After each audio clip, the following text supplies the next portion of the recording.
스크루테이프의 편지 11번째. 사랑하는 워무드에게 만사가 척척 잘 돌아가고 있는 게 분명하구나. 특히나 환자의 새 친구들이 자기네 패거리를 죄다 소개시켜 주었다니 정말 기쁜 일이 아닐 수 없다. 기록 보관소에 확인해 보니 참으로 속속들이 믿음직한 족속들이더구나. 거창한 범죄를 저지른 건 아니지만 여하튼 우리 아버지 집을 향해 가만가만 편안하게 다가가고 있는 아주 꾸준하면서도 변함없는 냉소자들에다가 속물 들이더라. 그 인간들이 아주 잘 웃는다고 썼던데 설마 그런 웃음이 늘 우리에게 이롭다고 믿고 쓴 말은 아니겠지? 이 부분은 주의해서 살펴볼 가치가 있다. 나는 인간들이 웃음을 터뜨리는 이유를 기쁨, 재미, 적절한 농담, 경박함으로 분류하고 있다. 휴일 저녁 친구들과 연인들이 모인 자리에 가면 기쁨의 웃음소리를 들을 수 있지. 어른들 사이에서는 농담을 구실로 웃음이 터져 나오는 경우도 있지만 별것 아닌 우스갯소리에도 웃음을 터뜨리는 걸 보면 농담이 그 진짜 원인은 아니야. 우리는 그 웃음의 진짜 원인을 모른다. 다만 인간들이 음악이라고 부르는 혐오스러운 예술에 그 비슷한 것이 상당 부분 표현되어 있고 천국에도 그 비슷한 것, 천상의 경험이 리듬을 타고 의미 없이 고조되는 것으로서 우리로서는 아무 감흥도 느낄 수 없는 것이 있다는 사실을 알 뿐이지. 여하튼 이런 류의 웃음은 우리에게 전혀 득될 게 없으니 예외 없이 저지해야 한다. 게다가 이런 웃음은 그 자체로서도 구역질 나는 현상일 뿐 아니라 지옥의 현실주의와 위험과 엄격함을 정면으로 모욕하는 짓거리야.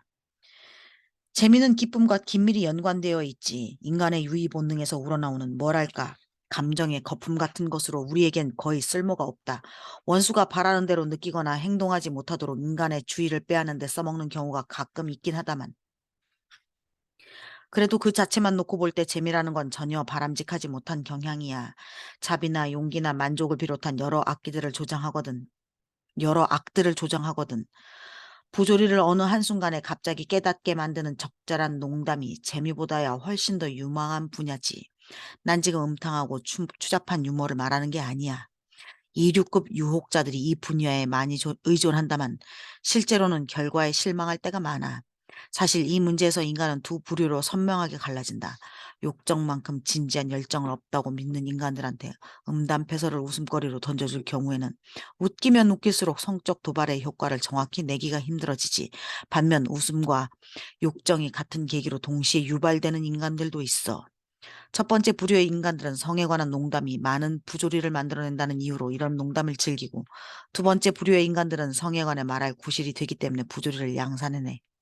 내 환자가 첫 번째 부류에 속한다면 야한 농담은 별 효과가 없을 게야. 이 법칙을 모르던 애송이 시절 내 환자를 따라 술집이며 끼견시리를 쫓아다니면서 낭비한 시간. 정말이지 주리가 틀리도록 지루한 시간이었다. 그건 정말 잊지 못할 것이다.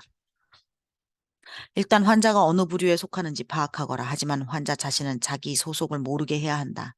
농담이나 유머의 진짜 용도는 이와는 영판 다른 데 있어.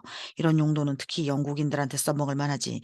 그들은 자기네 유머 감각을 대단히 여긴 나머지 그것이 없다는 걸 거의 유일하게 부끄러운 결점으로 여기는 인간들이거든. 영국인들에게 유머는 매사에 위안을 주고 이 점에 주목해야 돼.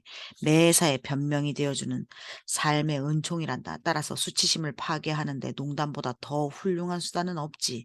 자기가 지불해야 할 것을 단순히 남에게 미루는 사람은 치사한 인간이 되지만 졸지에 당한 친구들을 놀리면서 농담으로 자신의 성공을 으스대는 사람은 재밌는 녀석이 된다고.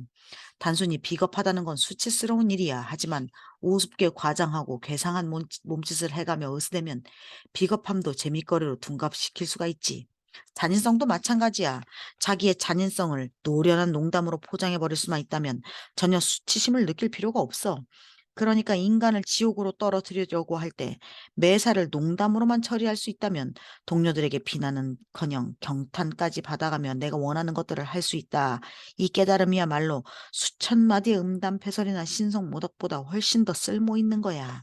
유머를 심각하게 여기는 영국인들의 태도를 잘 이용하면 네 환자가 이런 유혹의 덫을 쉽게 눈치채지 못하도록 잘 은폐할 수 있을 게다. 혹시 환자의 마음속에 내가 좀 지나친 게 아닐까?